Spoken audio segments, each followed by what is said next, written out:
పాలమూరు జిల్లా వ్యవసాయానికి అనువైన ప్రాంతం. ఇక్కడ ఉత్పత్తి చేసిన విత్తనాలు దేశంలోని వివిధ రాష్ట్రాలకు సరఫరా అవుతాయి. ఇందులో ప్రధానమైన సీడ్ పత్తి. సీడ్ ఆర్గనైజర్లు ఇచ్చే విత్తనాలతో సాగించే సీడ్ క్రాప్ రైతులకు శాపంగా మారుతుంది. సీడ్ కాటన్ పేరుతో సాగే దందా చేసే ఆర్గనైజర్లు కోట్లకు పడగలెత్తుతుంటే పండించిన రైతులు మాత్రం అప్పుల ఊబిలో కూరుకుపోతున్నారు. గద్వాల జిల్లాలో సాగే సీడ్ పత్తి దందాపై big TV special report. Gadwal జిల్లా ఈర్లకొండ గ్రామానికి చెందిన రవికుమార్ అనే ఈ యువ రైతు 2 ఎకరాల్లో పత్తి విత్తనాలు వేశారు. 6 క్వింటాల 36 కేజీలు పండింది. అయితే ఈ విత్తనాలు ఫెయిల్ అయినట్టు చెప్పాడు ఆర్గనైజర్. తిరిగి వీరు చెక్ చేస్తే తెలిసిందేంటంటే ఆ విత్తనాలు బాగానే ఉన్నాయని ఫోన్ చేసి పిలిపిస్తే ఆ ఆర్గనైజర్ ఇంతవరకు పత్తాలేడు. 2 ఎకరాల పొలం పత్తి విత్తనం పెట్టిన 6 క్వింటాల 36 కేజీలు పండింది. మా ఆర్గనైజర్ శివరాజు ఫెయిల్ కాకుండా ఫెయిల్ అయినా చెప్పిండు. ఈడ వచ్చి చూస్తే పాస్ అయినాయి. ఆయనకు ఫోన్ చేస్తే వస్తా అని చెప్పి రాలేడు. పరిష్కారం చేయాలని అన్నతానికి వచ్చినాం, చేస్తున్నాడు. ఈడ చూస్తే లిస్ట్లో మా పేరు లేదు, ఆయననేం ఫెయిల్ అవుతుందని చెప్పిండు. మాకు పెట్టుబడి 1,00,000 పైన అయింది సార్. మాకు ట్రాక్టర్ కిరాయి అవల్ల నెత్తిమీనవన్నీ సార్. ఇప్పుడు ఎలా అని మేము పరిష్కారం అడగనకపోతే చెప్తలేడు.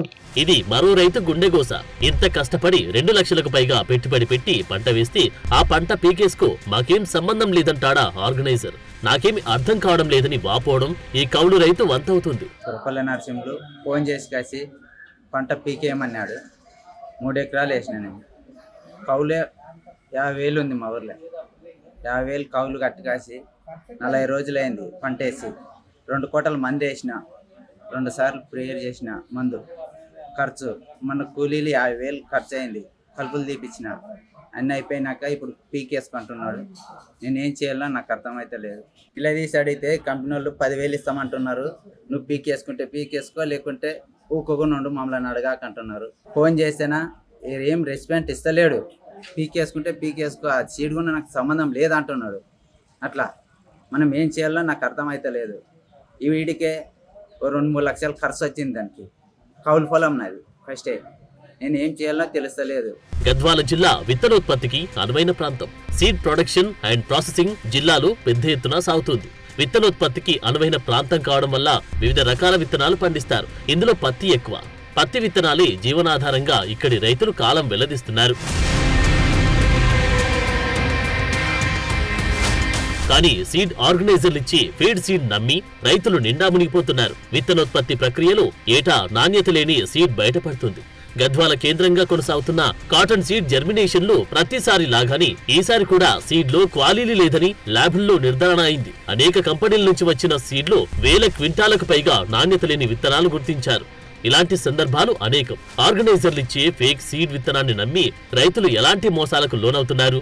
ఈ ప్రాంతంలో అధిక శాతం మంది సీడ్ ఫార్మర్స్ ఆర్గనైజర్ల చేతిలో బలైపోతున్న దృశ్యం అడుగడుగున కనిపిస్తోంది.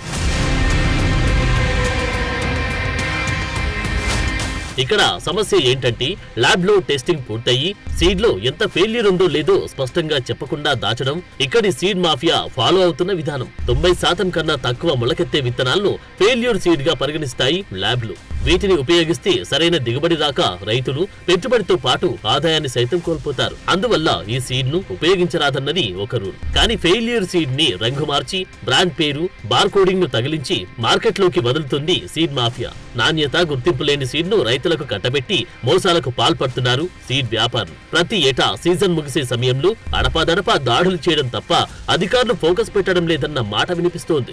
జోగులాంబ గద్వాల జిల్లాలో అత్యధికంగా విత్తన పత్తిని సాగు చేస్తూ దాదాపు 45,000 ఎకరాలుగా ఈ ప్రాంతంలో విత్తన పత్తి సాగు చేస్తున్నారు గత 30 సంవత్సరాల నుంచి ప్రాంతంలోని రైతులు. అయితే ఆయా కంపెనీలు నేరుగా రైతులకి ఫౌండేషన్ సీడ్ ఇవ్వకుండా మధ్యవర్తుల ద్వారా సాగు చేస్తున్నటువంటి పరిస్థితుల్లో కంపెనీలు కావచ్చు, ఆర్గనైజర్లు కావచ్చు, రైతులపై అనేక రకాలుగా దోపిడీకి ప్రయత్నం చేస్తున్నారు, అనేక రకాలుగా దోపిడీ చేస్తున్నారు. ఇవన్నీ కూడా గత కొన్ని సంవత్సరాల నుంచి నడిగడ్డ హక్కుల పోరాట సమితి ఆధ్వర్యంలో అనేక పోరాటాలు చేసినాం. మొన్న కూడా హైదరాబాద్ నుంచి వచ్చినటువంటి రైతు కమిషన్ ఎదుట కూడా రైతులు ఏ రకంగా మోసపోతున్నారో కూడా ఫెయిల్ కాకుండా ఫెయిల్ అని చెప్పడము, అనేక రకాలుగా మోసం చేస్తున్నటువంటి అన్ని పరిస్థితులను ధరల విషయంలో కావచ్చు, కంపెనీలు ఇచ్చే వాస్తవ ప్రయోజనాలు ఇవ్వకుండా ఒకవైపు ఆర్గనైజర్లు మోసం చేస్తున్నటువంటి పరిస్థితుల్లో కొత్తగా కూడా ఈ సంవత్సరం ఏం చేస్తున్నాయంటే ఆయా కంపెనీలు కొన్ని ఏం చేస్తున్నాయంటే మేము ఇంతే తీసుకుంటాం, పర్ ఎకరాకి 2 క్వింటాలు మాత్రమే తీసుకుంటాము అని చెప్పేసి ఆల్రెడీగా విత్తన పత్తిని సాగు చేస్తున్నటువంటి రైతులకి ఫోన్లు చేసి మీరు ఏదైతే విత్తన పత్తి నెల అయింది ఇప్పటికే ఎకరాకి ₹1,00,000 దాకా పెట్టుబడి పెట్టుకున్నారు. దున్నడానికి ఓన్లీ ట్రాక్టర్ దున్నడానికి ఒక 10,000 అవుతాయి. ఆ కౌలు 40,000 ఉంది ఎకరా. ఈ రకంగా కౌలు తీసుకునే రైతులు కానీ అనేక రకాల ఇబ్బందులు పడుతున్నారు. ఎందుకోసం అంటే దీనికి సీలింగ్ విధిస్తున్నారు. మేము ఎకరాకి కేవలము 2 క్వింటాలు మాత్రమే తీసుకుంటాము, 2 క్వింటాలు తీసుకుంటాం, లేదు ఎక్కువ పండిస్తే మాకు సంబంధం లేదు, లేకపోతే ఇప్పుడే మీరు పీకేసేయండి, పీకేస్తే ఎకరాకి 7,500 నుంచి 10,000 దాకా ఇస్తున్నామని చెప్పేసి ఆయా కంపెనీలు మధ్యవర్తుల ద్వారా రైతులకు ఫోన్ చేపించి బెదిరిస్తుంటే జోగులాంబ గద్వాల జిల్లాలో ఆయా రైతులు లబోదిబోమని మొత్తుకుంటున్నటువంటి పరిస్థితి. ఉమ్మడి పాలమూరు జిల్లాలో 13 లక్షల ఎకరాల్లో పంటలు సాగవుతాయి. జోగులాంబ గద్వాల జిల్లాలో 3.5 లక్షల ఎకరాల్లో పంట సాగవుతుంది. ఇక వానాకాలంలో 3 లక్షల ఎకరాల్లో సాగు చేస్తారు. వీటిలో ఎక్కువగా పండించేది పత్తి, కంది, వరి. వీటిలో అధిక మొత్తంలో పండించేది పత్తి. ఈ సీడ్ వ్యాపారుల టార్గెట్ మొత్తం ఈ కాటన్ క్రాప్ మీదే ఉంటుంది. సీడ్ షేర్లో కాటన్ రోల్ ఎక్కువ. ఈ పంటలు వేసి రైతులు తీవ్ర స్థాయిలో నష్టపోతున్నారు. సీజన్ మొదలైందంటే చాలు విత్తనాలే కాదు, అలంపూర్, గద్వాల నియోజకవర్గాల్లో కాలం చెల్లిన ఎరువులు, పురుగుల మందులు అమ్ముతున్నట్టు తేలింది. గద్వాల, మల్దగల్, దరూర్, గట్టు మండలాల్లో నకిలీ విత్తనాలు బయటపడుతున్నాయి. ఏటా వరుస కేసులు నమోదవుతున్నా పీడీ యాక్టులు ఇప్పటికీ నమోదు కావడం లేదు. ఇంత పెద్ద ఎత్తున ఫెయిల్యూర్ విత్తనాల దందా జరుగుతున్న వ్యవసాయ శాఖది ప్రేక్షక పాత్రే అవుతుంది. అక్రమ దందా సాగించే సీడ్ ఆర్గనైజర్లు, సబ్ ఆర్గనైజర్లపై ఒక నియంత్రణ అంటూ ఉండడం లేదు. నకిలీ సీడ్స్ గుర్తించిన కేసు నమోదైనా ఆ కంపెనీ పేరు ఎత్తాలంటేనే భయపడిపోతుంటారు. ఎందుకో అర్థం కాదు. అయ్యో మేము సాగు చేసినాం, నెల కష్టపడి పంట పండించినాం, మోకాల వరకు చెట్లు పెరిగినాయి, మేము మందులు పెట్టినాము, కౌలుకి వేసుకున్నాము, మరి మందులు చల్లినాము, దున్నడానికే 10-15 వేల దాకా పైసలైనవి, దాదాపు ఇప్పటికి దగ్గర ₹1,00,000 పెట్టుబడి అయిన నేపథ్యంలో కేవలం ఎకరానికి 10,000 ఇస్తాము, మొత్తం మీరు ఆ చెట్లను బీకేసేయండి, లేకపోతే ఎకరానికి 2 క్వింటాలు మాత్రమే తీసుకుంటామని ఎందుకు ఇస్తున్నట్లు ఈ రోజు కంపెనీలు అర్థం కాలేని పరిస్థితి. నిజంగా మీకు విత్తన పత్తి డిమాండ్ అంతగా లేకపోతే మీకు ఎంత కావాల్సి వస్తే అంతనే ఇవ్వండి. 1000 ఎకరాలకు ఇచ్చే బదులు 500 ఎకరాలకి ఇవ్వండి. నిజంగా మీ దగ్గర విత్తనాలు ఎక్కువగా ఉంటే మార్కెట్లో సేల్ అవ్వలేకపోతే క్రాప్ హాలిడే ప్రకటించండి. అలా కాకుండా విత్తనాలు ఇచ్చిన తర్వాత లేదు పీకేసేయండి అని చెప్పడం ఎంతవరకు సబబని ఈ రోజు కంపెనీలను ప్రశ్నిస్తా ఉన్నాం. మీరు ఏదైతే ఆ ధోరణి ఉన్నదో అందుకోసమే విత్తన చట్టంలో ఇవన్నీ కూడా ఈ దోపిడిని అరికట్టేటట్లుగా విత్తన చట్టంలో మార్పులు తీసుకురావాలా. ఈ ప్రభుత్వం ప్రజాప్రభుత్వం అని చెప్పుకుంటున్నటువంటి, రైతు ప్రభుత్వం అని చెప్పుకుంటున్నటువంటి కాంగ్రెస్ ప్రభుత్వం కూడా దీనిపైన సీరియస్ గా దృష్టి పెట్టాలా. ఈ వాస్తవ విషయాలన్నింటినీ కూడా కమిషన్ దృష్టికి మనం తీసుకెళ్ళాం. మళ్ళీ కూడా కొత్తగా ఈ సంవత్సరం కంపెనీలు అనేక రకాలుగా డ్రామాలు తెరదీస్తున్నారు. ఇప్పటికే రైతులు చాలా మంది కూడా ఫోన్లు చేసి ఆర్గనైజర్లు బెదిరిస్తున్నారు, ఇది పీకేసేయండి అని, లేకపోతే ఎకరాకి 2 క్వింటాలే తీసుకుంటామని చెప్పడం అనేది చాలా ఎందుకోసం అంటే అవసరమైతే రైతులు ఎంకరేజ్ చేయాలి. ఎంత దిగుబడి పండిస్తే అంత మంచిది. మీకు నిజంగా ఎక్కువ అయినట్లయితే మేము ఒకటే అడుగుతున్నాం, ఎన్ని ఎకరాలు ఎందుకు ఇస్తున్నావు అని తగ్గించుకో, సగం తగ్గించుకో. నీకు ఎంత కావాలో, నీకు ఎన్ని క్వింటాల మేరకు కావాలో అన్ని క్వింటాల మేరకే 2,000 ఎకరాలు ఇచ్చే బదులు 1,000 ఎకరాలు ఇవ్వండి. లేదు నీకు అవసరం లేదన్నప్పుడు క్రాప్ హాలిడే ప్రకటించండి.